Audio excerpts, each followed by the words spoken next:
बोल न्यूज़ के senior anchor person Arshad शरीफ की शहादत की केन्या की पुलिस ने तस्दीक कर दी है। केन्या पुलिस का कहना है कि बोल न्यूज़ के एंकर पर्सन अरशद शरीफ को मुसल्लह अफराद ने सर पर गोली मारी। अरशद शरीफ को नैरोबी में दौरान सफ़र कत्ल किया गया।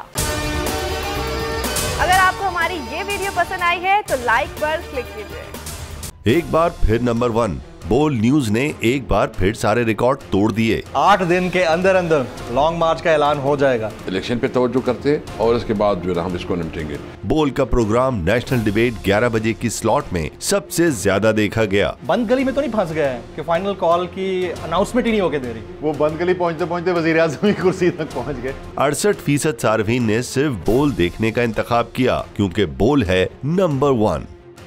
सबसे ज्यादा व्यूज, सबसे ज्यादा रील्स और सबसे ज्यादा रेटिंग के साथ बोल अब भी नंबर 1 पोजीशन पर बरकरार।